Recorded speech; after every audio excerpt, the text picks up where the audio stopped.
I'll get to the next level. First impressions are everything, and Halloween Forever shines bright. Next Level Taken here with my first impressions, first thoughts of Halloween Forever. This is the PlayStation 4 version. It's also on the Vita.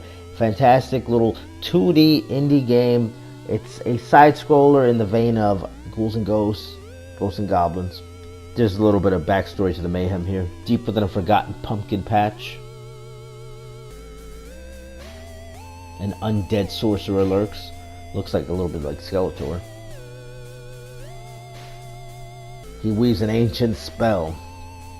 Ancient spirits of evil transform this decayed form to Mumra, the ever-living. And spirits begin to rise. God knows what that green stuff's coming out of him. I go see a doctor about that. All Hallows Eve, now and forever. Of course he's upset. He's got rheumatoid arthritis. He's got carpal tunnel syndrome. It's crippling. Let the nightmare begin. No one will withstand the power and force of this crippling carpal tunnel syndrome. He can't play video games. He's mad. I'd be mad too. So the Pumpkinhead rises from his grave. He spits out candy corn. Looks like he's puking candy corn. That's your biggest enemy in the game. It's the spikes, I swear. You can unlock different characters and play as them, which is very cool. There's different things to unlock in the levels. There's secrets, hidden pathways, fantastic gameplay. It's reminiscent of Ghouls and Ghosts, Ghosts and Goblins, Super Ghouls and Ghosts. Siggy had that vibe, this game has that vibe, but this game pulls it off so much better. This game came around Halloween time on the consoles, and I wish that I had played it then. It came out a couple years ago on PC. I wish I would have played it around Halloween. I plan on playing it this Halloween. There's a little bit of issue with the spikes and not being able to see them. You can't get the camera to scroll underneath of you, and so as you're jumping down, that can be a problem at times. Sometimes it's a one-hit death. Snakes. Why did it have to be snakes? Why is it always snakes? The double jump will become your best friend in this game because it'll save you from some of the spikes. And there's a hidden path up that way. Didn't take it that time, but it's very cool. You can crouch, and again, that'll save you from getting hit by the enemies. Everything feels pretty fair in the game, except for sometimes the spikes and not being able to see them. This is Jason, Friday the 13th ripoff here. Get a chainsaw. Very fun boss. Very well done, unlike the bosses in that Siggy game. And I know I keep mentioning Siggy, I just played it recently. I would review Siggy, but honestly, it's probably no point to doing that, because it'll be a review of an average game. I'm either going to rate it between a 4 and a 6. This game is fun. I'm only showing you this boss fight a second time because of the fact that there's a hidden trophy here. If you manage to beat him with the chainsaw still going, then that gets you a trophy, which is kind of cool. Also though, apparently you can get hit even though the boss is dead. Like, I could have probably died there. Created by Imaginary Monsters and published by Poppy, this is a fantastic, quirky little platformer. I'm having loads of fun with it. It's on PlayStation 4 and Vita. I've been playing it on both. I've been playing it on the console and on the portable. It's nicely designed. The levels are fun. The graphics are nice to look at.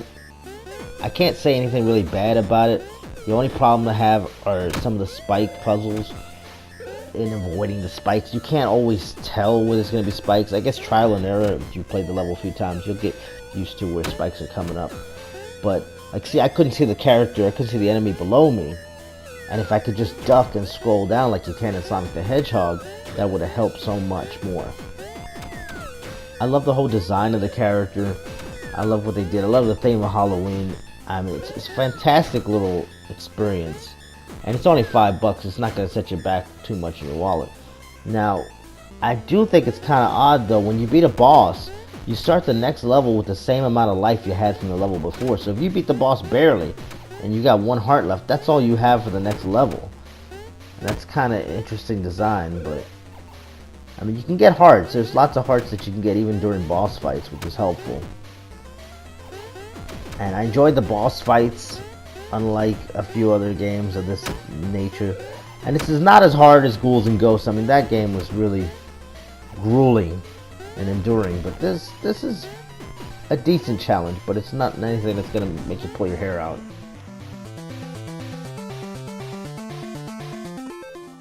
Nintendo call, they want their enemy back from Super Mario Brothers. And I don't want to talk about the spikes too much, but I will say one more thing, and this is a little frustrating in this game. Not only do spikes hurt you in the fact that you can't see them all the time, but more of it is memorization, but the other issue with the spikes is that an enemy can knock you into the spikes and kill you instantly. That's more than a little annoying at times. But really, I'm nitpicking. You're going to see the game over screen a lot, don't get me wrong. But this is still a very fun game. I recommend it. $4.99. I'm going to have a review up at some point, unlike that other game, because this is definitely an above average title. And what I'm going to do here at the end, before I leave you off, I'm going to leave you with some music from the game. There's a band. I'll leave you with a link. You can go download the song, pay for it, because these guys deserve it. Nicely done song. A little theme music for this game. Don't forget to like, share, and subscribe if you want to see more stuff like this. It's been nextleveltaken. Follow me on Twitter. Thank you for all the support. Until next time.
Thought I was gone? You can't get rid of me that easily. Come on, man.